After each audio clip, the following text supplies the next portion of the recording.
توجہ رکھنی ہے، ٹھیک ہے جی۔ پروگرام جگمگ تارے اور ہے سیگمنٹ کہانی، اور آج جو کہانی سننے والے ہیں پیارے بچوں وہ بڑی زبردست سی ہے۔ کیسی ہے؟ اور یہ ایک ریئل واقعہ ہے، ٹھیک ہے جی۔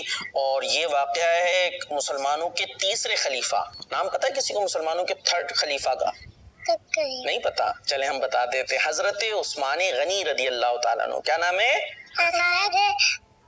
عثمان غنی رضی اللہ تعالیٰ عنہ، ٹھیک ہے جی۔ تو اب نام بھی یاد رکھنا ہے، ٹیمیں جیتے گی نا تو پھر نام پوچھوں گا میں بعد میں۔ ان کا ذکر ہے اور ہمارے پیارے نبی صلی اللہ تعالیٰ علیہ وآلہ وسلم کا بھی ذکر ہے، اور ایک دعوت کا ذکر ہے۔ کس کا ذکر ہے؟ دعوت ہوتی ہے، لوگ جاتے ہیں نا دعوت میں جاتے ہیں اور وہاں اچھے اچھے کھانے بھی کھاتے ہیں، اور پھر جب دعوت میں جاتے ہیں کہیں مہمان بن کے تو وہاں جو ہے وہ ادھم بھی مچاتے ہیں، بچے ہوتے ہیں نا شور مچاتے ادھم مچاتے، تو وہ نہیں کرنا چاہیے، کھانا کھانا چاہیے اچھے انداز سے۔ خیر، تو اب یہ دعوت ہے، بڑی زبردست سی دعوت ہے، آئیے سنتے ہیں اب اس دعوت میں کیا ہونے والا ہے۔ آپ دلچسپی کے ساتھ آپ نے سننی ہے، ٹھیک ہے جی مدنی چینل کے ناظرین اور یہاں موجود پیاری بچیوں، آپ نے اچھے سے سننی ہے۔ چلیں جی، تو اب ہوتا یہ ہے کہ ایک دن مسلمانوں کے تیسرے خلیفہ حضرت عثمان غنی رضی اللہ تعالیٰ عنہ نے دعوت کی ہمارے پیارے نبی صلی اللہ تعالیٰ علیہ وسلم کی، ٹھیک ہے جی۔ اب جب دعوت کی تو دعوت پہ جاتے ہیں، پھر تو ہمارے پیارے نبی صلی اللہ تعالیٰ علیہ وسلم جب دعوت کے لیے حضرت عثمان غنی رضی اللہ تعالیٰ عنہ کے گھر جانے لگے نا، تو پتہ ہے کیا ہوا عروا فاطمہ؟ کیا ہوا؟ نہیں پتا؟ چلے میں بتاتا ہوں، پتہ ہے کیا ہوا؟ حضرت عثمان غنی رضی اللہ تعالیٰ عنہ آپ کے پیچھے پیچھے چلنے لگے، اور پیچھے پیچھے چلتے ہوئے وہ آپ کے قدموں کو گننے لگے۔ کس کو گننے لگے؟ ہاں، قدموں کو، جیسے ہم چلتے ہیں نا ایسے ایسے چلتے نا پاؤں، تو جو ہمارے پیارے نبی صلی اللہ تعالیٰ علیہ وسلم جا رہے تھے تو وہ پیچھے پیچھے قدموں کو کاؤنٹ کر رہے ہیں، 1 2 3، آگے 1 2 3، ہاں 1 2 3، آگے کیا ہوتا ہے فاطمہ زہرا؟ 4 5 6، تو ایسے بس بس بس بس اب کاؤنٹنگ ہی تھوڑی کرنی ہے، تو اس طرح کاؤنٹنگ کرنے لگے۔ تو اب حضرت عثمان غنی رضی اللہ تعالیٰ عنہ جب قدموں کو گننے لگے نا، اسٹیپس کو جو ہمارے پیارے نبی علیہ الصلوۃ والسلام لے رہے تھے ان کے گھر تک جانے کے لیے، تو ہمارے پیارے نبی نے پوچھا کہ بھائی یہ قدموں کو کیوں گن رہے ہو؟ یہ میرے جو اسٹیپس ہیں جو میں چل رہا ہوں ان کو گن کیوں رہے ہو؟ کاؤنٹنگ کیوں کر رہے ہو؟ کوئی گنتا ہے؟ آپ نے کبھی اپنے کاؤنٹنگ کی کہ میں نے اتنے قدم چلی؟ نہیں نا، وہ گن رہے تھے۔ ہمارے پیارے نبی صلی اللہ تعالیٰ علیہ وسلم نے جب پوچھا کہ میرے قدموں کو کیوں کاؤنٹ کر رہے ہو، کیوں گن رہے ہو، تو انہوں نے پتہ ہے کیا جواب دیا؟ انہوں نے جواب دیا کہ میں یہ چاہتا ہوں کہ آپ کے جتنے قدم میرے گھر تک آتے ہوئے زمین پر پڑے، جتنے قدم چل کر آپ تشریف لائے ہیں، میں ہر قدم کے بدلے میں ایک غلام کو آزاد کروں۔ سبحان اللہ، غلاموں کو آزاد کروں۔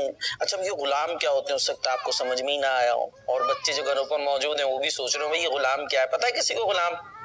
نہیں پتا؟ چلے بھائی میں بتا دیتا ہوں، پتہ ہے امنا فاطمہ کو کیا ہوتے ہیں بھائی غلام؟ امنا فاطمہ بتائیں گی۔ جو گھر کے کام کرتے ہیں، گھر کے کام کرتے ہیں، اچھا وہ تو نوکر ہوتے ہیں، تو غلام بھی نوکر ہوتے ہیں؟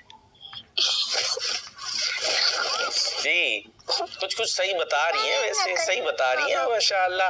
بھائی یہ پہلے زمانے میں ہوتے تھے، ابھی نہیں ہوتے نا، پہلے زمانے میں ہوتے تھے اور وہ کام ہی کرتے تھے گھر کے، لیکن ابھی تو جیسے سرونٹ ہوتے ہیں وہ صبح آدمی پہ چلے جاتے ہیں نا کام کر کے، جیسے ہوتا ہے نا ماسی وغیرہ جیسے گھر پر بھی آتی ہیں تو کام کر کے چلی جاتی ہے، پھر انہیں پیسے ملتے ہیں۔ پہلے زمانے میں نا ایسے جو ایسے ہم چیزیں خرید کے لے آتے ہیں نا کوئی چیز، ایسے جو نا لوگوں کو خرید لیا جاتا تھا اور وہ پرماننٹ وہیں رہتے تھے اور پھر وہ سارے کام کرتے تھے اور ان کو پیسے بھی نہیں ملتے تھے کوئی نا، بس وہ کھانا پینا ملتا تھا، وہ ایسے ہی رہتے تھے۔ تو جیسے ہم چیز خریدتے ہیں ایسے پہلے لوگوں کو خرید لیتے تھے، ان کو کیا کہتے تھے؟ غلام۔ تو اب انہوں نے کیا عرض کی کہ میں چاہتا ہوں جتنے آپ قدم چل کر میرے گھر تک آئے اتنے میں غلام آزاد کر دوں، اتنے میں غلام آزاد کر دوں۔ ہاں غلام آزاد کر دوں۔ تو پھر کیا ہوا؟ دعوت ہوئی بڑی زبردست تھی نا۔ اب جب دعوت ختم ہو گئی تو اس دعوت کے بعد جو ہے نا حضرت علی رضی اللہ تعالیٰ عنہ، کسی کو پتہ ہی کون سے خلیفہ مسلمانوں کے؟ نہیں پتا؟ چوتھے خلیفہ ہیں۔ کون ہے یہ حضرت علی رضی اللہ تعالیٰ عنہ مسلمانوں کے؟ چوتھے خلیفہ ہیں۔ اور ابھی کنہوں نے دعوت کی تھی؟ تیسرے خلیفہ نے۔ کون سے خلیفہ نے؟ ہاں، اور ابھی کون سے؟ چوتھے۔ ان کا نام کیا ہے؟ حضرت علی رضی اللہ تعالیٰ عنہ۔ اب یہ جو ہے نا اس دعوت سے بڑے امپریس ہوئے۔ کیا ہوئے؟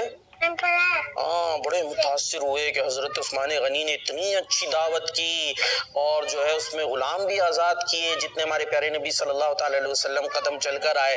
تو اب یہ چاہتے تھے کہ میں بھی ایسی دعوت کروں. تو اب کیا ہوتا ہے وہ گھر پر آ کر جو ہے نا اس بات کا ذکر کرتے ہیں اپنی وائف سے, اور وہ وائف ہیں ہمارے پیارے نبی صلی اللہ تعالی علیہ وسلم کی بڑی لاڈلی بیٹی حضرت فاطمہ الزہرا رضی اللہ تعالی عنہا, جو حضرت علی رضی اللہ تعالی عنہ کی وائف بھی ہیں, آپ کی مبارک زوج ابھی ان سے وہ ذکر کرتے ہیں کہ بھائی میں بھی ایسی دعوت کرنا چاہتا ہوں. تو حضرت فاطمہ کہتی ہیں رضی اللہ تعالی عنہا کہ آپ دعوت کر دیں, آپ دعوت کر دیں, لیکن سوال یہ ہے کہ اس دعوت کا اب سارا اہتمام کیسے ہوگا, کیونکہ دعوت میں کیا ہوتا ہے اروا فاطمہ, کھانا ہوتا ہے نا. ہاں کیا ہوتا ہے, کیسے کھاتے کھانا, ہاتھ سے کھاتے, پہلے کوئی لا کے دیتا پھر کھاتے نا. تو اب وہ کھانا کہاں سے آئے گا, اور پھر غلام بھی آزاد کیے, وہ سب کیسے ہوگا. خیر وہ دعوت کر دیتے. ہمارے پیارے نبی صلی اللہ تعالی علیہ وسلم کافی سارے صحابہ کو لے کر حضرت علی رضی اللہ تعالیٰ عنہ کے گھر پر تشریف لے آتے ہیں.